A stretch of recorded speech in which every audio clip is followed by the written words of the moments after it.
Hello, my name is Sean Copeland, Chairman and CEO of Regent Bank, and welcome to another edition of Regent Elevate and our new series on leading with love. Before I begin, I want to remind you that you can access all Regent Elevate videos on our website, regent.bank. Just click on the Resources tab at the top and click on Regent Elevate, and they're all right there for your use.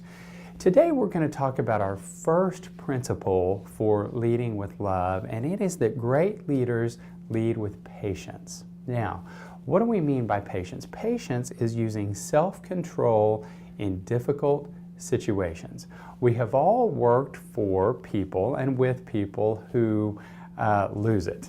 They fly off the handle, they become emotional, they yell, they scream, they throw things.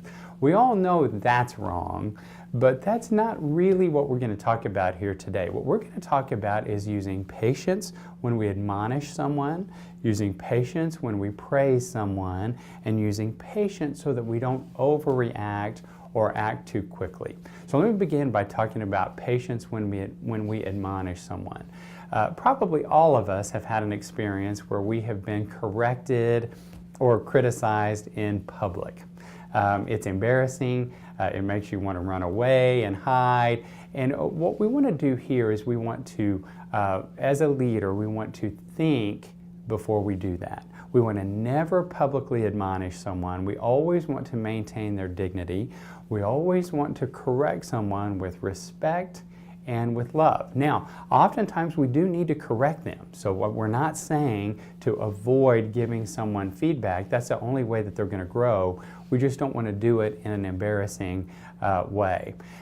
In the book Love Works, Joel talks about having a boss when he was working at Saab. He was the head of Saab North America, and they had a poor quarter after having 5 record-setting quarters. But it was very important. They missed their numbers by about 20%, and his boss, who was across the ocean at their corporate headquarters, went bananas. He called him on Easter Sunday morning at 5 a.m. and instructed him that he immediately needed to fly over to corporate headquarters, at which time he was berated in front of all of the other corporate executives. I've had a boss who we would have a Bible study at the back of the bank, and at the front of the bank he would berate us pretty heavily if we had past dues on our loan portfolio. You know, I mean, we've had a lot of, we know many people that are yellers, screamers, and like to make people look bad in public. We never want to do that. We always want to patiently admonish. But we also want to patiently praise.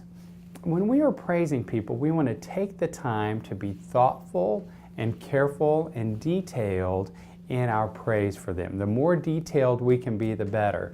There's the story about back in 2011, UConn played Butler in the NCAA National Championship. Butler was the Cinderella. They made it all the way to the championship, but they were clearly overmatched.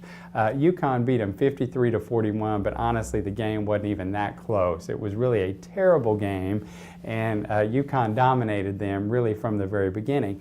At the end, the head of the NCAA tournament committee comes up to present the awards and says, "That was one of the greatest games that we've ever seen. Congratulations on these teams for playing such a great game." Well, that's not true. It wasn't a great game. It was actually a terrible game, and that is an example of not using praise correctly. One of the things that I look forward to every year is at the end of the year, for all my direct reports, I give them a little gift card. And the gift card is just an excuse to write them a Christmas card and a note. And I put a lot of thought into it. And I want them to know how much I care about them on a personal level and how much I appreciate everything that they've done for us throughout the year. So taking the time to be careful and patient in our praise can really, really be significant in encouraging our team to even greater heights.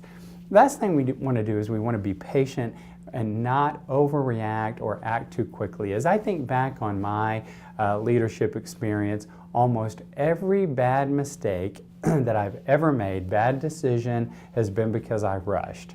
I tend to do things very quickly, and a lot of times I just don't think through things the way that I should. So whether it's making a hire, whether it's making a big strategic decision, whatever the case may be, whether it's creating strategy, we want to be patient in how we make decisions. So I hope you've enjoyed this session of Regent Elevate. Next time we're going to talk about the importance of being kind as a leader. Thank you for joining, and we'll see you next week.